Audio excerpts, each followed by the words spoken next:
Bom dia, graça e paz, meus irmãos, graça e paz. Animados para louvar o Senhor Jesus numa manhã de friozinho, mas com o coração quente, com o coração alegre, por podermos nos reunir e adorar o nosso Deus. Eu quero iniciar então o nosso culto público com uma oração de gratidão ao Senhor por todos os irmãos que estão aqui, pelos irmãos que acompanham de casa, pelos irmãos que têm se dedicado a servir ao Senhor. Vamos orar agradecendo ao Senhor e invocando o nome dele nesta manhã. Senhor Deus, bendito seja o teu nome, porque se estamos aqui nesta manhã, é porque o teu Espírito nos trouxe. O teu Espírito colocou o desejo em nosso coração de te buscar. O teu Espírito nos guiou até aqui, ó Deus. As portas se abriram, nós tivemos saúde, nós tivemos disposição para vir. E sabemos que tudo isso veio do Senhor para nós. Toda boa dádiva vem do Senhor para nós.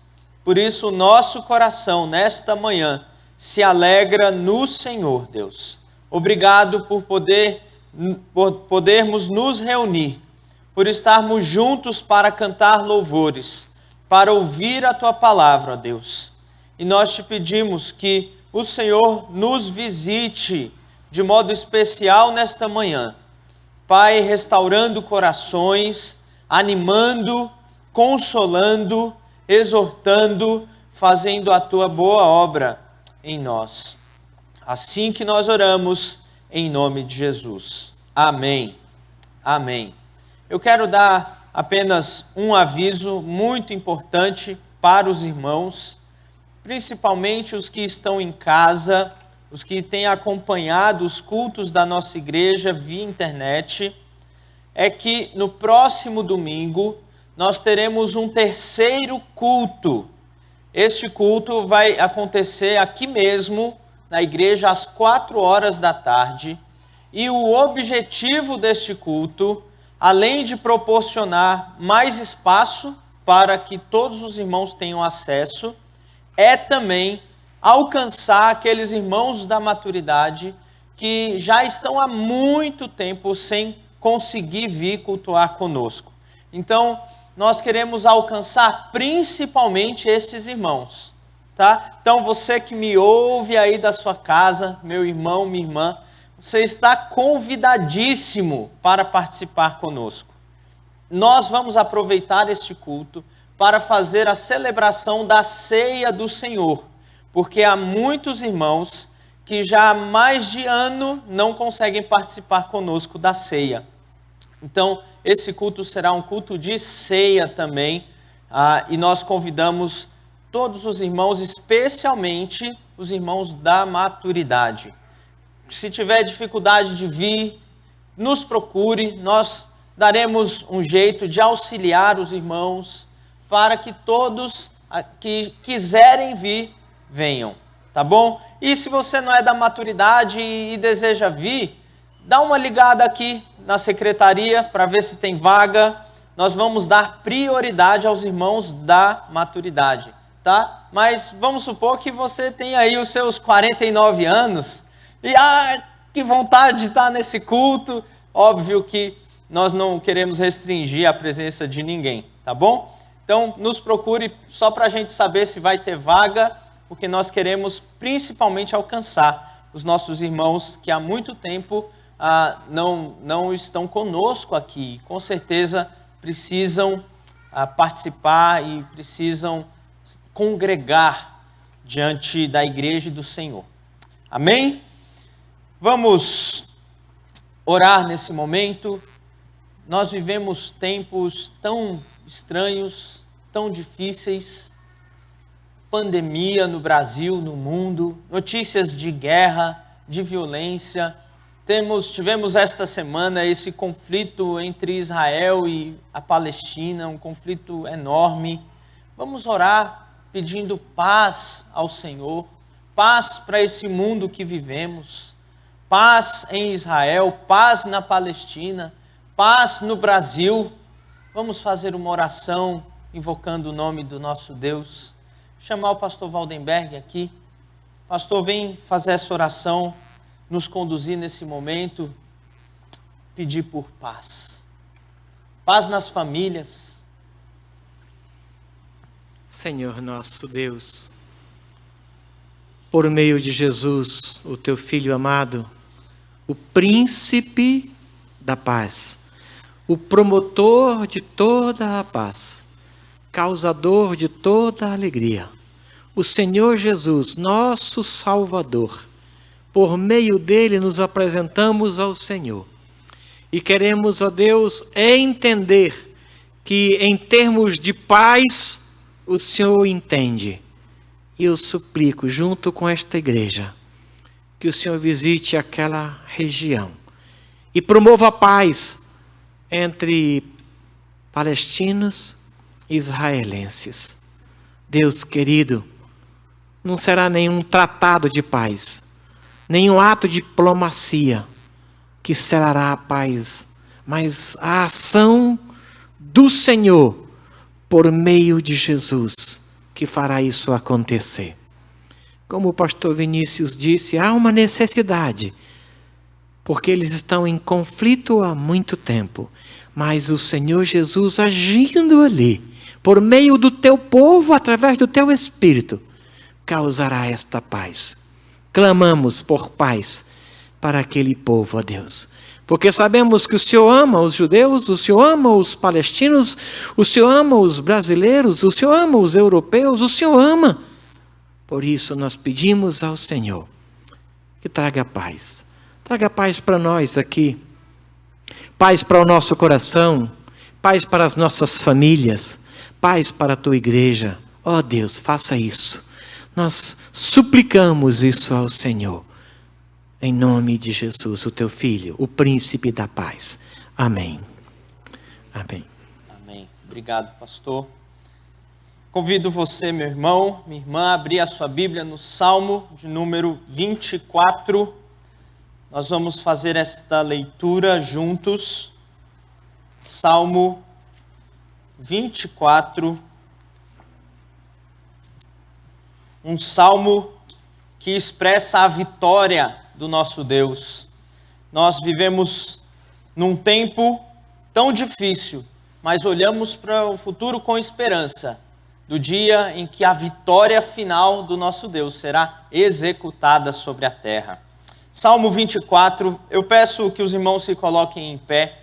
Eu vou ler os versos ímpares e convido a igreja a ler os versos pares. Salmo 24 diz assim: Salmo de Davi. Ao Senhor pertence a terra e tudo o que nela se contém, o mundo e os que nele habitam.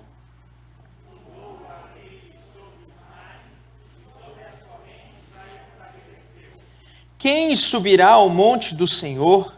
Quem há de permanecer no seu santo lugar?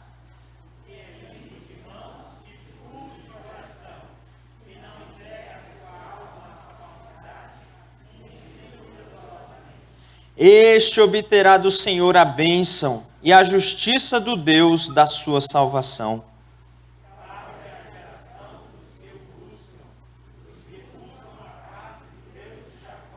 Levantai, ó portas, as vossas cabeças, levantai-vos, ó portais eternos, para que entre o Rei da Glória.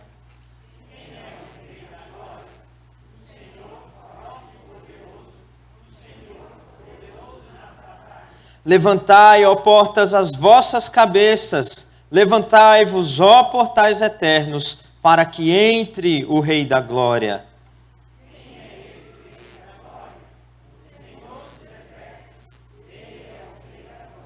Amém, amém. Ele é o Rei da Glória. Vamos cantar a este Rei. Convido os irmãos da equipe de música para nos conduzir nesse momento.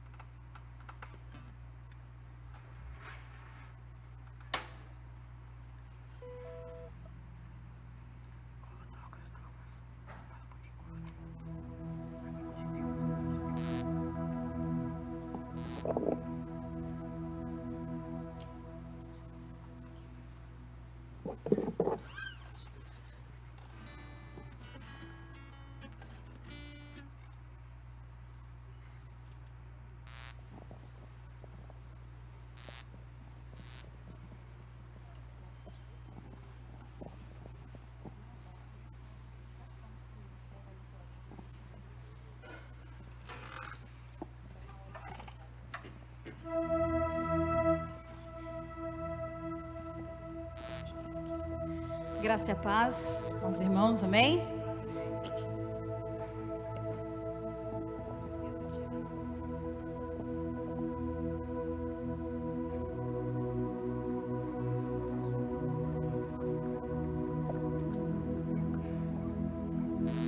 Agora sim. Que alegria poder voltar para a casa do Senhor, não é mesmo, irmãos? Quanto tempo nós não estamos juntos. A última vez que nós cantamos mesmo aqui, estávamos só o pastor, a gente, o Gled, e filmamos. Os irmãos devem ter visto de casa, mas é uma sensação muito melhor quando a gente olha os irmãos e nós estamos juntos na casa do Senhor e podemos adorá-lo, podemos bendizê-lo. Como aquele leproso lá de Lucas 17:11, voltou para agradecer a cura.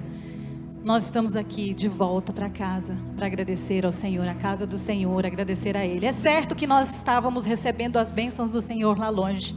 Nós recebemos como muita gente recebe. Muitas pessoas também têm recebido a bênção do Senhor, a bênção da cura, a bênção do alimento, a bênção do cuidado. Mas são poucos os que voltam à casa do Senhor para agradecer. Daqueles 10, apenas um voltou.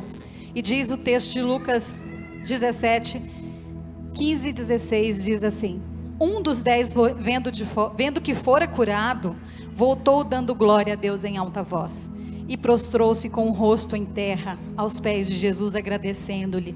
E este era samaritano. Este homem foi curado pelo Senhor e se tornou amigo dele. Voltou aos pés do Senhor Jesus para agradecê-lo. E é nesse sentido que eu queria convidar você a agradecer ao Senhor por tudo que você tem tido, pelo cuidado de Deus, pela saúde, pelo alimento, pelo emprego, pelo não emprego, pela doença, por tudo. Nós temos tudo o que precisamos. E Ele é o nosso melhor amigo e nós vamos agradecer. Sou grato por tudo que tenho, pelos meus amigos, a família e tudo que nós recebemos do Senhor imerecidamente.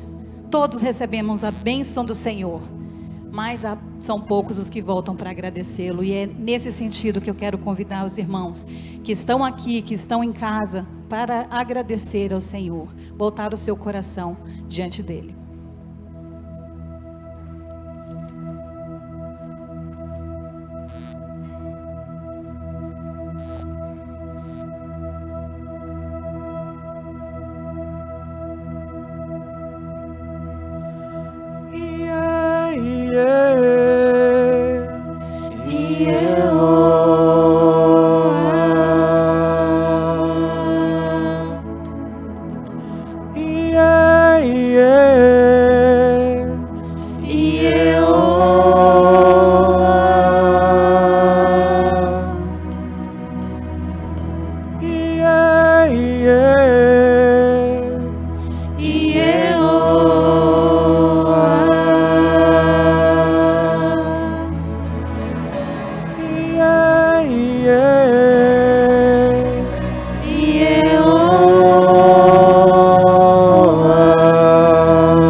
Senhor, tesouro maior desse mundo me foi dado como herança eterna, maior prova de um amor tão profundo. Tenho vida, alegria em todo tempo. Tenho amigos, família,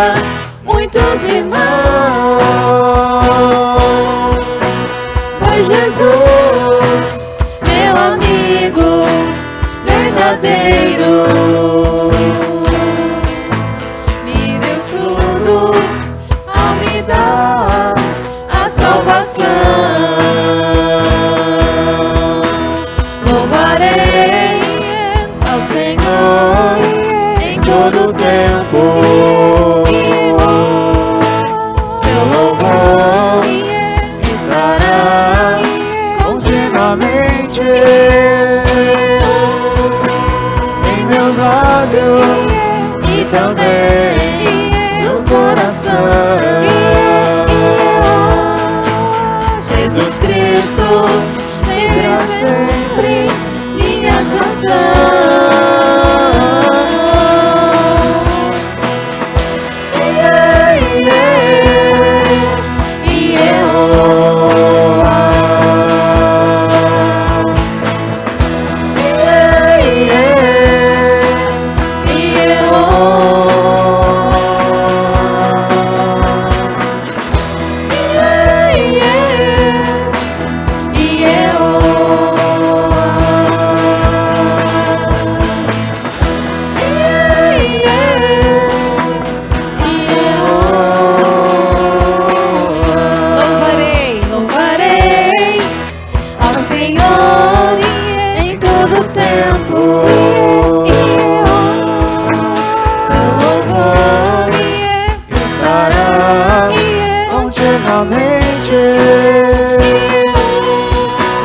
Em meus olhos e também no coração. Jesus Cristo será sempre minha canção.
Melhor amigo, o Senhor Jesus é o nosso melhor amigo, Ele nos deu tudo ao nos dar a salvação.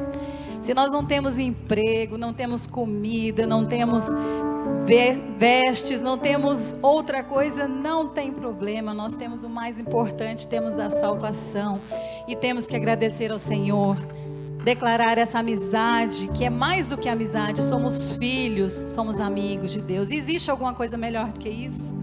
Nem ouro, nem riqueza, nem comida, nem prata, nada é melhor do que ser amigo de Deus.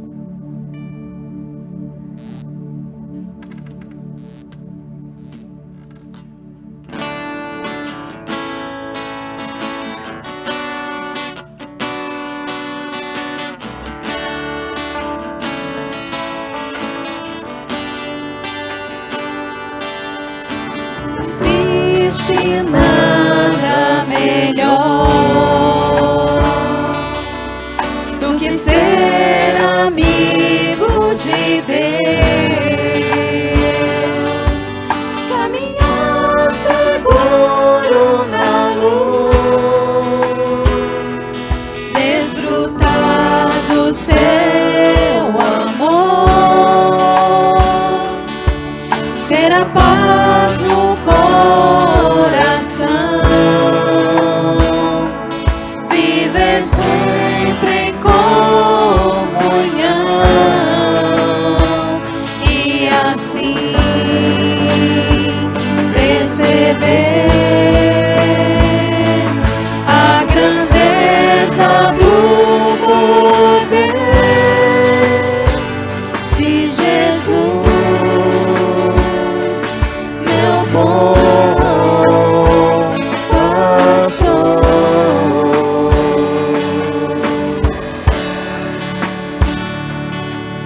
Não existe nada melhor do que ser amigo de Deus, caminhar seguro na luz, desfrutar do seu amor, ter a paz no coração, viver sempre em comunhão e assim perceber a grandeza do poder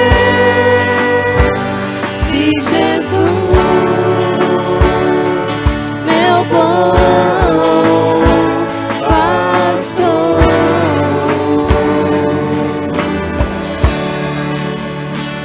De Jesus,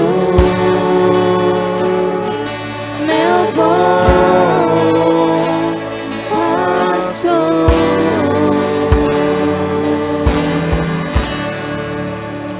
A esse Jesus rendamos 1000 vezes, 1000 louvores, pois Ele desceu até aqui para nos salvar. Tamanho sacrifício merece toda a nossa vida em honra, louvor e adoração.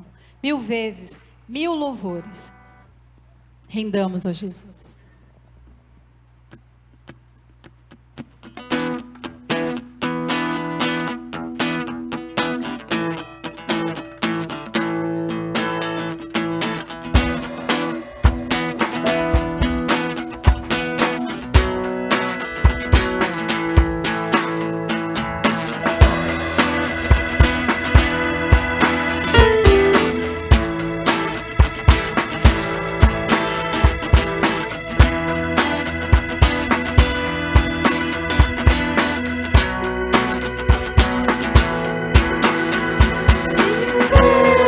Mil louvores rendamos a Jesus, que da mais alta glória desceu até a cruz, por sua imensa graça, por seu insigne amor, por tudo seja sempre louvado Salvador.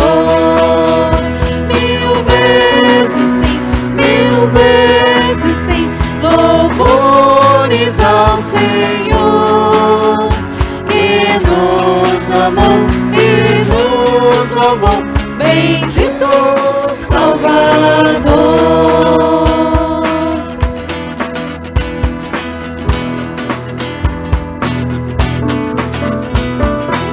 Ao redor do trono do Redentor Jesus, milhares de milhares em refulgente luz, com reverência adoram o grande Salvador, e ao bom Cordeiro rendem as honras e o louvor.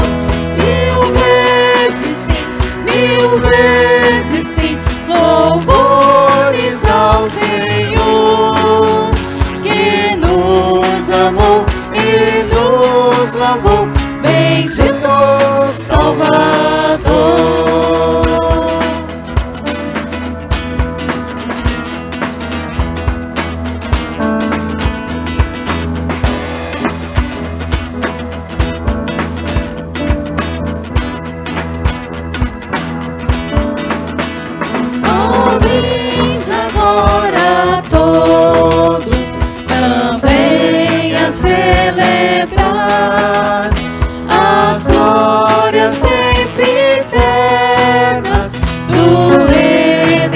força em paz, com vozes de vitória, seu nome proclamai.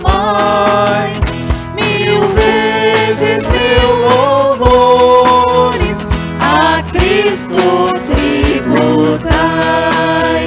1000 vezes sim, 1000 vezes sim, louvores ao Senhor, que nos amou e nos louvou, bendito Salvador, bendito Salvador, bendito Salvador. Feche seus olhos, vamos adorar ao Senhor. Obrigada, Deus, por este momento, por estarmos na Tua casa.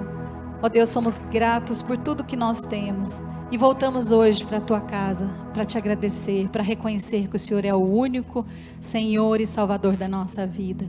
Para Te agradecer e reconhecer que tudo que temos, tudo que somos, devemos ao Senhor. Recebe a nossa adoração no Teu trono de glória, fruto de um coração contrito, arrependido pelo pecado e que reconhece as bênçãos vindas do Senhor. Obrigada, Deus querido, em nome de Jesus. Amém. Os irmãos podem se sentar. Muito obrigada, pastor.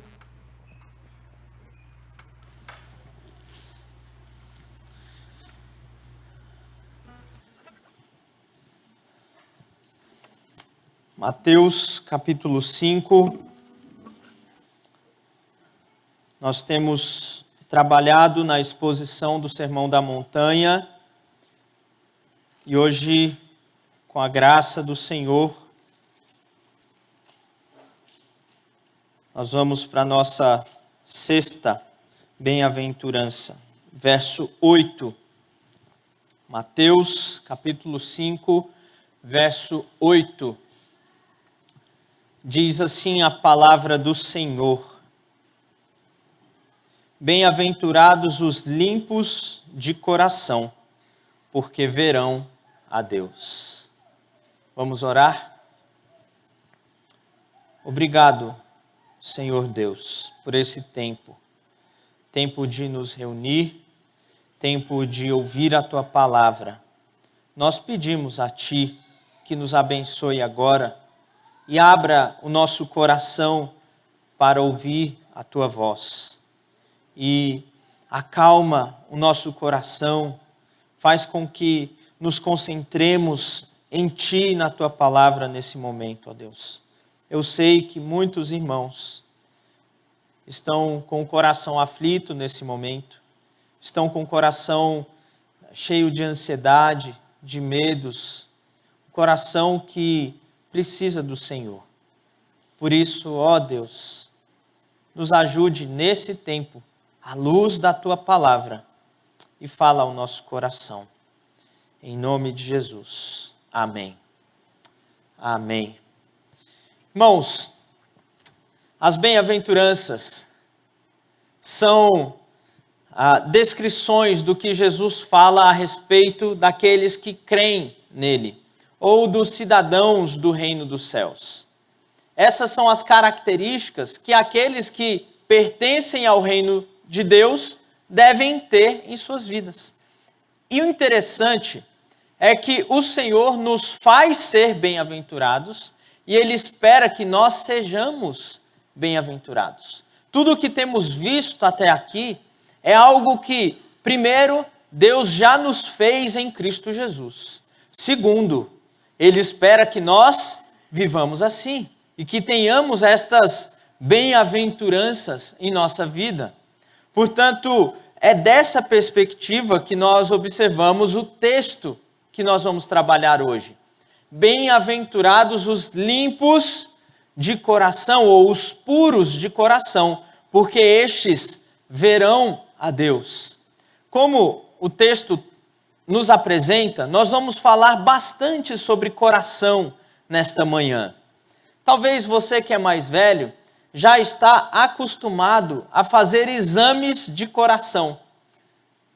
Talvez você faça todo ano exame de coração, para ver como está os teus índices, ou como estão as suas veias, ou o teu colesterol, ou como o teu coração está batendo no seu peito.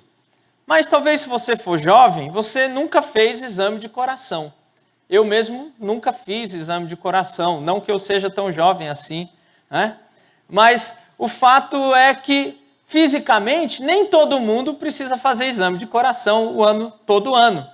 Agora, quando nós olhamos para esta bem-aventurança, nós somos chamados a examinar o nosso coração, independente da nossa idade, independente do tempo de conversão que temos, independente do momento em que estamos na nossa vida, esta bem-aventurança nos chama, nos convoca a fazermos um exame do nosso coração. Porque o texto diz que bem-aventurados, ou seja, muito felizes, ou verdadeiramente abençoados por Deus, são aqueles puros de coração, porque estes verão a Deus. Então, nós vamos fazer este grande exame no nosso coração. É para esse exame que eu convido você nessa manhã. E este exame vai começar com o entendimento do que Jesus quer dizer com pureza de coração. O texto diz, bem-aventurados os puros de coração. O que Jesus quer comunicar, o que significa dizer que alguém é puro de coração? A palavra pureza geralmente está associada a algo que é limpo. A palavra puro geralmente está associada a algo que não é adulterado ou algo que não é misturado. Por exemplo, quem de nós aqui não gosta de comprar um mel puro? Não sei se você sabe escolher o mel. Eu geralmente erro. O vendedor diz, esse é do bom, esse é puro, esse é bom. E eu compro. Passa um mês, ele virou açúcar. Porque não era puro de verdade. Mas algo puro é algo que não é misturado. Algo puro é algo que de fato não tem nenhum tipo de impureza ali. Quando a gente olha para a Escritura, todo o Antigo Testamento estava cheio de leis ou prescrições da parte de Deus de pureza e impureza. Se você quer entender esse assunto de o que é puro, o que é impuro, ali no Antigo Testamento, leia o livro de Levítico. Porque naquele livro, Moisés vai falar sobre, por exemplo, animais que são puros e podem ser comidos, e animais que não são puros e não deveriam ser comidos ali na Antiga Aliança. Inclusive nós, que somos gentios, seríamos considerados impuros, porque nós comemos carne de porco, por exemplo. E era um dos animais que era descrito como animais impuros, que os judeus não poderiam comer. Graças a Deus que Jesus muda esse aspecto da lei e nós hoje podemos comer o bacon no nosso sanduíche à vontade, aqueles que assim gostam. Mas quando a gente lê o livro de Levítico, nós vamos ver vários aspectos de pureza e impureza. O sacerdote, por exemplo, tinha a roupa adequada que ele poderia se achegar diante do tabernáculo. Dentro da comunidade de Israel, em que o tabernáculo ficava no meio das 12 tribos, tinham critérios para que você pudesse se achegar ao tabernáculo e depois ao templo. Por exemplo, quando uma mulher dava à luz, ela não poderia ir imediatamente ao tabernáculo ou ao templo, ela tinha um período chamado de purificação. Tudo isso, Deus estava ensinando o seu povo que para se achegar diante dele é preciso um preparo, é preciso pureza, é preciso santidade. Esta ideia que Jesus está trabalhando nesta bem-aventurança. Bem-aventurados os puros. Jesus poderia dizer de outra forma, bem-aventurados os santos, aqueles que não têm a mancha do pecado, que não estão sendo contaminados pelo pecado. Bem-aventurados aqueles que têm pureza moral em suas vidas. Esta é a ideia do texto aqui. Então, nós vemos que Jesus está falando de um certo tipo de pureza, que é a pureza do coração. É a santidade no coração. O texto diz, bem-aventurados os puros de coração. E de coração é a qualidade desta pureza. O que Jesus está chamando a nossa atenção, meus irmãos, é que Ele exige de nós e Ele espera de nós um certo tipo de pureza que não é simplesmente exterior, não é simplesmente visível aos homens, não está apenas no nosso comportamento, mas é algo que vai além do exterior, além do comportamento, que é algo interior do nosso coração. E aqui a gente precisa gastar um pouquinho de tempo entendendo o que a Escritura chama de coração. Isso é muito importante. Talvez um dos ensinos mais importantes da Bíblia é o que eu gosto de chamar de a teologia do coração. Você já conhece, você já estudou a teologia do coração? O que a Bíblia chama de coração? Todos nós falamos isso o tempo todo. Coração, num sentido na Bíblia, é o nosso órgão físico, que bate no nosso peito. Mas, na maioria das vezes que a Bíblia fala a respeito do coração, ela não está falando desse órgão que bate aqui no nosso peito, desse órgão físico. Mas a Bíblia está falando do coração como um sentido não físico, um homem interior, o nosso ser, o mais profundo do nosso ser. Então, eu gostaria de trazer dois conceitos que são conceitos equivocados que normalmente nós temos a respeito do que é o coração.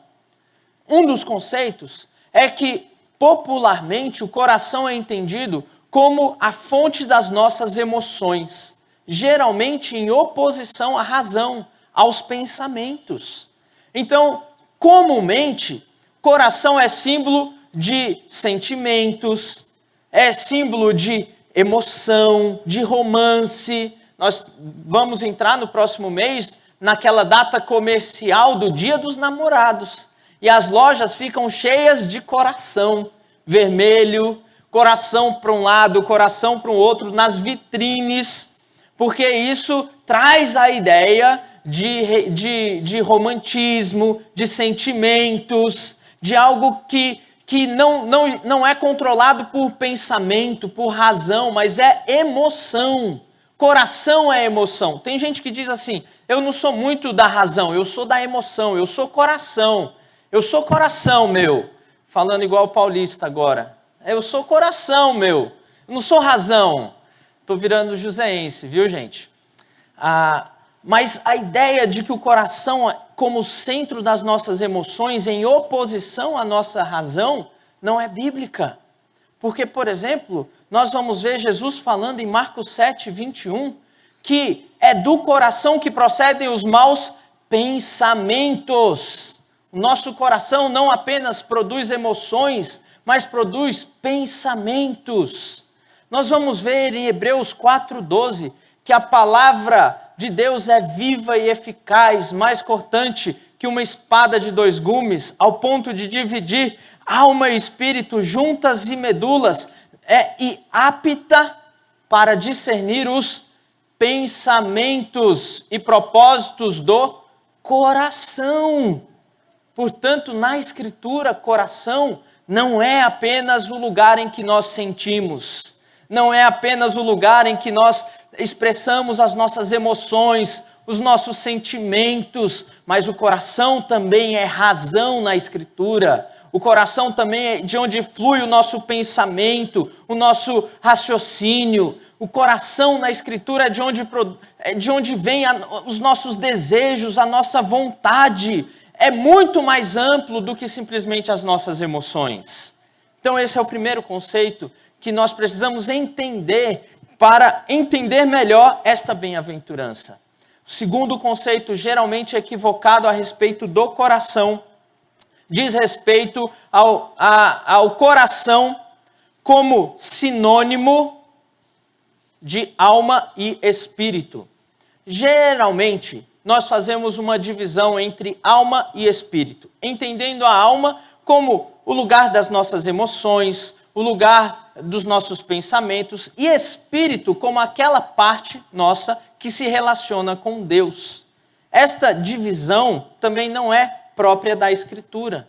A Bíblia fala que a nossa alma ou o nosso espírito se refere ao nosso homem interior, e este homem interior se relaciona com Deus. Então não é no espírito que nos relacionamos com Deus, é na alma, é no espírito, é no coração. 3 palavras diferentes para falar da mesma coisa: o homem interior. O Novo Testamento usa essa palavra 148 vezes.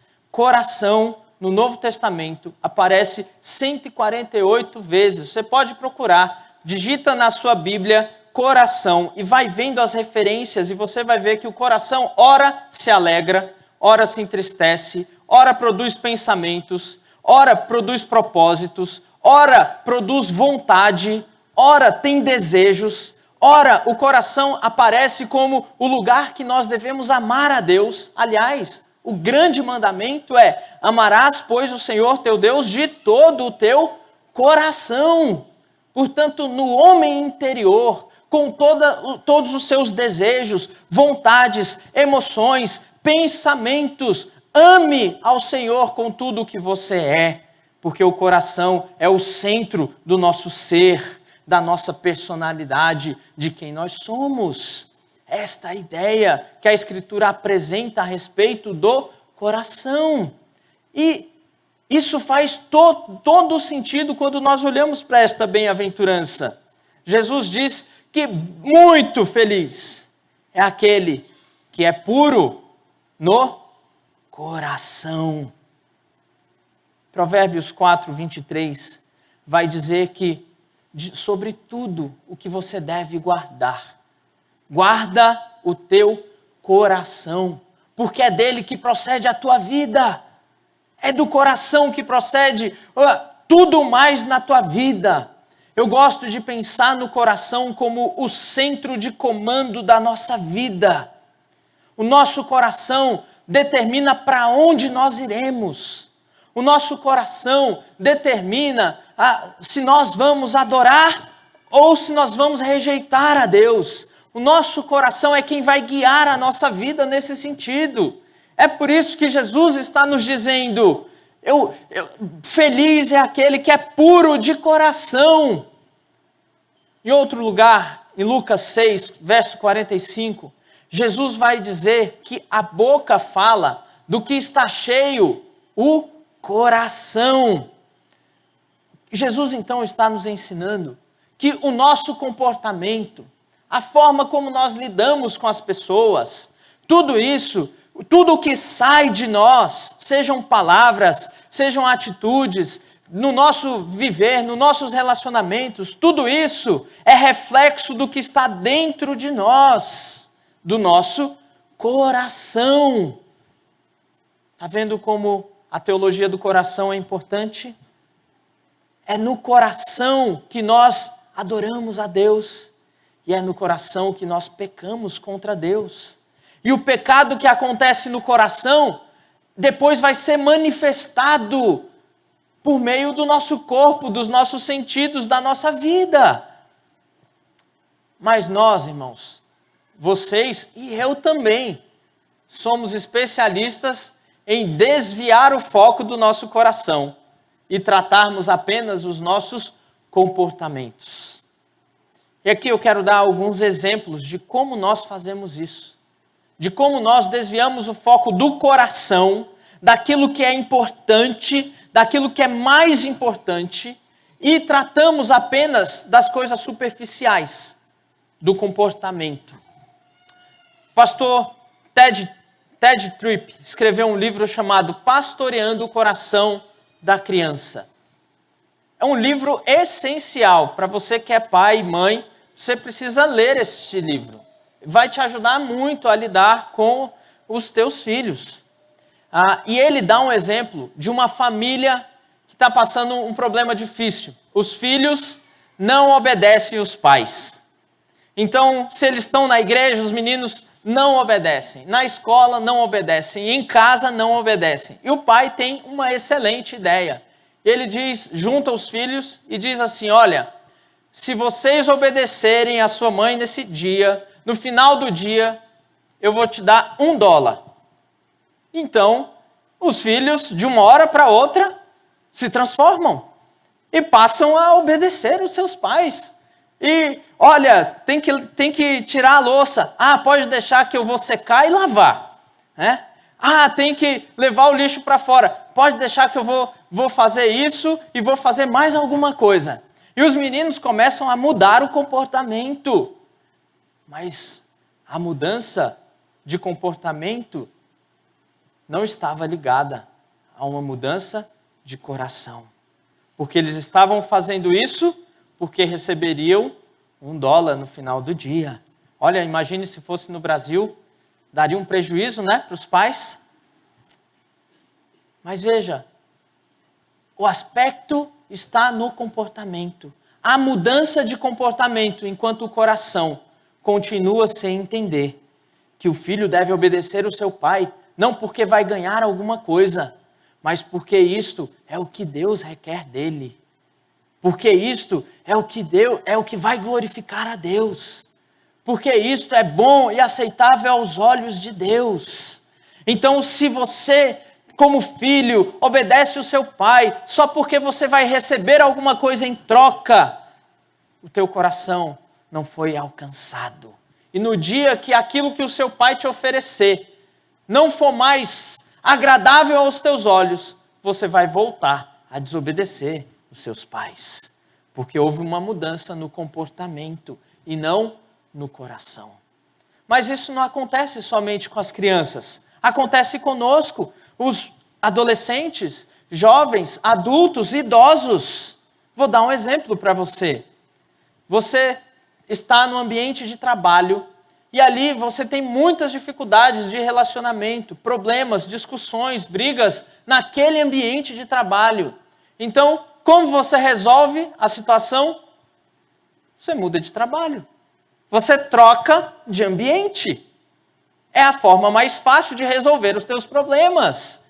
O problema com isso é, talvez o teu coração continuou o mesmo. E no outro lugar que você vai ter os mesmos problemas. Porque o teu coração não mudou. O ambiente mudou, mas o teu coração continuou o mesmo.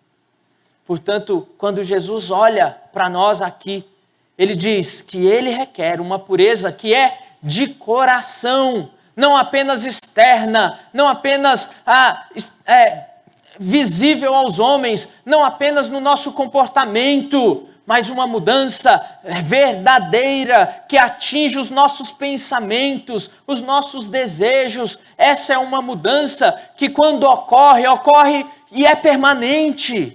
Mas a mudança que é do comportamento, logo se vai. Mas a mudança que é do coração, esta permanece. Por isso Jesus deseja transformar o nosso coração, meus irmãos. Não apenas o nosso comportamento, mas o mais íntimo do nosso ser, as nossas motivações, os nossos pensamentos, os nossos desejos. É isso que Deus deseja transformar em nossas vidas. Por isso que ele diz, bem-aventurado os puros de coração. Essa é a primeira etapa do nosso grande exame aqui. Entender que Deus está preocupado, não apenas com o que eu faço, mas por que eu faço. Essa é a primeira etapa. A segunda etapa, diante deste requisito do Senhor Jesus, nós devemos nos perguntar, como então eu posso ser puro de coração? É possível isso? Porque, veja, o Senhor diz, me ame de todo o teu coração. Você faz isso? Eu não faço. O tempo todo, Todos os dias. Muitas vezes. Todos os dias eu amo o Senhor, mas não de todo o coração. Não como deveria amar. O padrão é tão elevado, é tão alto, que deve nos levar a perguntar: como então eu posso ser bem-aventurado? Como então eu posso ser considerado por Deus limpo de coração? Então, quando nós olhamos no contexto das bem-aventuranças, há dois caminhos, duas formas de buscar esta pureza do coração. A primeira forma de buscar a pureza do coração é o caminho que eu vou chamar de faça você mesmo. É quando nós queremos promover a nossa própria pureza. É quando nós olhamos para nós e passamos a enxergar uma pessoa boa. É quando nós começamos a nos comparar com outras pessoas. Então você até olha e diz assim: realmente eu não sou aquele marido que eu deveria ser. Mas, em comparação ao outro, eu estou muito bem. É quando você olha: eu não sou a mãe que eu deveria ser. Mas em comparação com as outras, eu sou uma mãezona. Eu não sou o crente que eu deveria ser. Mas olha como os outros são. Nós buscando meios de autojustificativa, autopurificação. Nós abaixamos o padrão para nos adequarmos a ele. Esse é o caminho de buscar a justificação ou a purificação do faça você mesmo. É o caminho proposto pela religião. Faça algo para que você se torne aceitável diante de Deus. Faça alguma coisa para que Deus te aceite, para que Ele te ame mais. Faça você mesmo. Esse caminho, ele é frustrante. Com certeza você já trilhou esse caminho, eu também já trilhei. E por vezes esse caminho volta a assombrar e nós queremos trilhar o mesmo caminho que trilhamos outrora. Mas esse caminho é frustrante. É como enxugar o gelo. Você tenta enxugar e ele continua molhado. Você passa um pano e ele continua molhado. É um trabalho inútil. Buscar a autojustificação. Buscar se purificar a si mesmo pelas suas forças, pelas suas habilidades. É frustrante. É frustrante. É mais difícil você se purificar do que fazer um leão se tornar vegetariano. É algo mais difícil. É impossível a nós. É como você dar banho num porquinho e criar um porquinho e deixar ele ir para a lama. Ele vai se sujar, porque é a essência do que ele é. É isso. A Escritura diz que nós somos pecadores.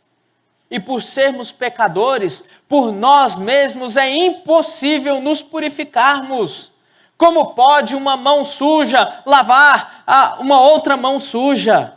Não há pureza suficiente em nós para nos purificarmos. Nós estamos completamente contaminados pelo pecado. A partir do momento do primeiro pecado, este pecado gerou em nós uma natureza pecaminosa.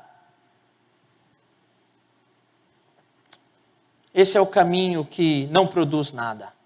Mas há um segundo caminho, o que eu chamo de, por favor, purifica a minha vida. Quando nós deixamos de olhar para nós mesmos, para a nossa boa vontade, para as nossas boas atitudes, para a minha própria justiça, e eu passo a olhar para fora, eu passo a olhar para Cristo, e eu digo a Ele, por favor, purifica a minha vida. Esse é o caminho que pode tornar alguém puro de coração. O caminho de se render a Deus. E de arrependido dizer a Ele, por favor, purifica a minha vida. Eu não atingi esse padrão. Eu estou tão longe do que o Senhor espera de mim. Eu estou tão longe deste padrão de santidade que o Senhor requer de mim. Mas, por favor, purifica a minha vida. Quando nós dizemos isso, nós estamos olhando para aquele que veio e habitou entre nós. E foi puro de coração, mesmo sendo tentado em todas as áreas da vida, jamais pecou, mesmo em seu coração. Este que é puro de coração, viveu entre nós, porém morreu por causa da nossa impureza. Morreu por conta da nossa falta de conformidade aos padrões de Deus. Morreu por conta do nosso pecado e ressuscitou ao terceiro dia para tornar puro aqueles pecadores que se arrependem dos seus pecados e confiam nele. É este o caminho que o Senhor nos aponta. É este o caminho que nós trilhamos. É este o caminho do por favor, purifica a minha vida. Este caminho pode tornar alguém puro de coração. Uma pureza que não é nossa propriamente dita. É uma pureza conquistada por outro a nosso favor. É a pureza que vem do que Cristo fez por nós. É uma pureza que vem dele para nós. Estes são os puros de coração, meus irmãos. Não aqueles que tentam ser puros aos seus próprios olhos. Não aqueles que trilham o caminho do faça você mesmo. Não aqueles que se consideram justos e bons. Não aqueles. Mas aqueles que se dobram, se arrependem dos pecados e confiam na pureza que vem da cruz. Eu gosto muito daquele hino. Alvo mais que a neve. Alvo mais que a neve. Sim, neste sangue lavado, mais branco do que a neve serei. Porque o que nos purifica é o sangue de Cristo derramado em nosso favor. Então nós vimos o que significa a pureza de coração. Uma pureza completa, total, que vai além do que nós fazemos, mas atinge o mais íntimo do nosso ser. Nós vimos que nenhum de nós é capaz de atingir essa pureza, mas que em Cristo nós podemos ser considerados puros de coração. Mas o texto vai nos dizer a razão pela qual, a motivação pela qual, ou o motivo pelo qual nós podemos ser bem-aventurados. Olha o verso 8. Bem-aventurados os limpos de coração, porque verão a Deus. Ver a Deus é o objetivo de toda a nossa fé. Ver a Deus, contemplar a Deus, deve ser o objetivo da nossa vida. O Senhor Jesus nos ensinou em João 17:3 que a vida eterna é conhecer a Deus. O alvo da nossa vida deve ser contemplar a Deus. E é por isso que santidade é importante. Porque sem santidade, ninguém verá a Deus. E é por isso que nós devemos nos santificar em Cristo Jesus, para podermos nos encontrar com o Senhor. Seja agora pela fé, seja naquele dia em que nós o veremos face a face. Não sabemos como vai ser isso. A Escritura não nos diz claramente, mas em Apocalipse, capítulo 21 e capítulo 22, diz que o povo de Deus estará reunido na cidade celestial, na Nova Jerusalém, e o trono de Deus e do Cordeiro estarão no meio desta cidade, e nós o veremos. 1 Coríntios 13 vai dizer que hoje nós o vemos ou o conhecemos como por um espelho, obscuramente, mas um dia o veremos face a face. 1 João 3 vai dizer para nós que hoje nós o contemplamos, mas ainda não somos aquilo que haveremos de ser, mas um dia o veremos assim como ele é. O veremos face a face. Por isso, vale a pena se santificar, vale a pena buscar pureza. Adolescente, vale a pena preservar a sua sexualidade, vale a pena se purificar. Jovem, vale a pena cuidar do seu coração, vale a pena. Adulto, você que é casado, vale a pena purificar a sua mente e coração. Você que é idoso, vale a pena guardar o seu coração de tudo que não procede de Deus. Vale a pena, porque um dia nós veremos a Deus. Que coisa magnífica, que coisa bela, que coisa esplêndida, ver a Deus. Talvez você já tenha feito trilhas. Tem gente que gosta bastante de trilha. E na trilha, você enfrenta o sol, a chuva, a selva, as árvores, você passa por lugares difíceis, você tem que vencer o cansaço, vencer as barreiras, mas quando você chega no final da trilha, você é recompensado com a cachoeira, você é recompensado com a visão das montanhas, você é recompensado com a visão do mar à sua frente. Então, todo esforço, todo sofrimento, tudo que você fez até ali, valeu a pena. É isso que vai acontecer quando nós nos depararmos com Deus. Toda autonegação, toda mortificação do pecado, tudo que nós dizemos não a nós mesmos, aos nossos desejos que não glorificam a Deus, tudo isso vai ter valido a pena, porque nós veremos a Deus. Quero fazer algumas aplicações finais, na verdade, algumas perguntas para você. Neste exame de coração, se Jesus estivesse te analisando agora, ele diria que você é bem-aventurado? Ele diria que o teu coração é puro? Quais são as áreas da tua vida que o pecado tem se manifestado?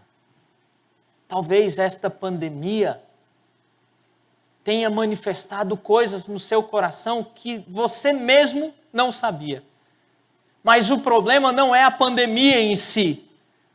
As circunstâncias na nossa vida são apenas o palco, mas quem se apresenta é o nosso próprio coração. Não é o casamento o problema, não é o outro o problema, não é a pandemia o problema. O problema é a forma como o nosso coração reage às coisas que acontecem ao nosso redor. Talvez você tenha sempre uma área que você peca contra o Senhor. O teu coração se revela naquela área. Pode ser ira. Quantas pessoas são iradas e expressam isso no trânsito, expressam isso sendo rudes com as pessoas, expressam isso de tantas formas. Talvez o teu problema no coração é o temor a homens. Você tem temor a homens, você faz coisas por causa deste temor a homens. Você não consegue dizer não. Você está atolado de serviço, mas você não consegue dizer não por medo do que o outro vai achar. Você olha no espelho 500 vezes antes de sair de casa, porque você tem medo de não estar adequado para as pessoas. O teu coração está se revelando nessas situações. Quais são as áreas que o teu coração se revela? Onde você precisa ser purificado? Porque bem-aventurado é aquele que é puro de coração. E esta pureza só encontramos em Cristo Jesus. Eu quero finalizar falando de como nós nos apropriamos desta pureza que vem de Cristo. Geralmente, nós pensamos que a salvação ou a justificação é pela fé, mas a santidade é pelo braço. Eu tenho que fazer. Mas quando nós olhamos a Escritura, tanto a justificação é pela fé, como a santificação é pela fé. Porque aqueles que estão em Cristo Jesus receberam santificação dele. Em que sentido? O Senhor nos salvou da condenação do pecado. O Senhor nos libertou da escravidão ao pecado. E o Senhor agora está nos livrando da influência do pecado em nossa vida. Você crê nisso de fato? É assim que nós nos apropriamos da santificação de Deus. Imagine um homem que tenta abrir um portão pesado pelo seu próprio braço. E ele se esforça, e ele busca abrir aquele portão. E ele passa a noite toda e não consegue abrir o portão, porque é pesado demais para ele. Mas tudo o que ele precisa é do controle remoto, que já deram para ele, mas está no bolso. E ele prefere usar a própria força para abrir o portão. Mas ele tem o controle. Ele basta clicar no controle e o portão vai se abrir. É assim que nós nos apropriamos da salvação, da santificação. Pela fé, eu tomo passos de atitude. Pela fé, eu mudo o meu comportamento pecaminoso. Pela fé no que Cristo fez. Esse é o botão que transforma a nossa vida. Vamos orar? Senhor, obrigado por tua palavra, ó Deus. Com certeza, muito mais havia para ser dito, a ser ensinado sobre esse assunto tão importante para nós. Eu peço a Ti, ó Deus, que aplique esta palavra no coração de cada irmão aqui, dos irmãos que ouviram em casa, dos que ainda vão ouvir esta mensagem, ó Deus. Nós Te pedimos isso, em nome de Jesus. Amém. Nós vamos encerrar o nosso culto público e em seguida nós teremos a nossa EBD. Todos os irmãos estão convidados para participarem da nossa EBD. Nós temos aulas para as crianças, para os adolescentes, para os jovens, para os adultos. Convidamos você, então, a permanecer conosco e participar. Vamos fazer a oração final. Peço que você se coloque em pé. Chamar aqui o pastor Barnett, está conosco, com alegria tê-lo, para fazer essa oração. E depois da oração eu vou impetrar a bênção e nós encerraremos o nosso culto. Ó Deus nosso Pai, e com muita alegria que nós ouvimos a Tua voz. Agradecemos ao Deus pela Tua palavra que foi aberta e pedimos ao Deus que nós sejamos aqueles que colocam em prática aquilo que acabamos de ouvir. Perdoa-nos, ó Deus, os nossos pecados. Perdoa, ó Deus, a nossa fraqueza de fé. E ajuda-nos a viver uma vida digna do Senhor. Aceita, ó Deus, a nossa gratidão. E que realmente ao voltar para as nossas casas, possamos levar a Tua palavra conosco e colocar em prática em nossa vida diária durante esta semana. Abençoa-nos e aceita a nossa gratidão. Em nome de Jesus. Amém. Que o Senhor te ache puro em seu coração. Te encontre com a graça e o perdão nesta semana e todos os dias da tua vida.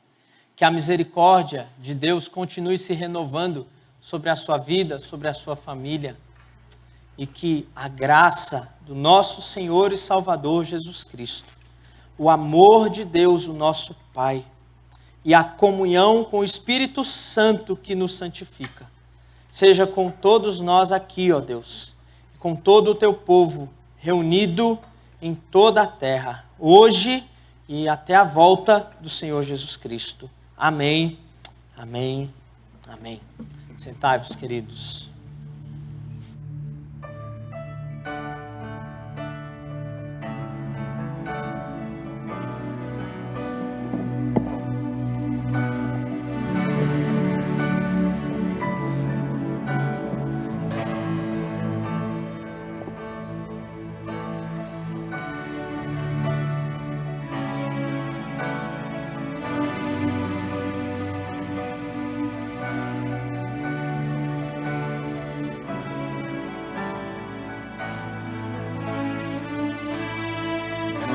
queremos ouvir tua voz.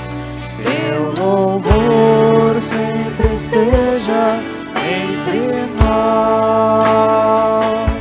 Queremos ser, Senhor, mais sábios na verdade, no amor. Marcharemos na coragem do Senhor. Marcharemos cheios de coragem. Seguiremos, seja onde for. Embora a dor nos cerque na viagem, marcharemos na coragem do Senhor. Quando a escuridão da noite descer, queremos só pela graça e fé viver, com esperança e com coragem, na alegria ou na dor, marcharemos na coragem do Senhor. Marcharemos cheios de coragem, seguiremos, seja onde for. Embora a dor nos cerque na viagem, marcharemos na coragem do Senhor. Marcharemos na coragem do Senhor.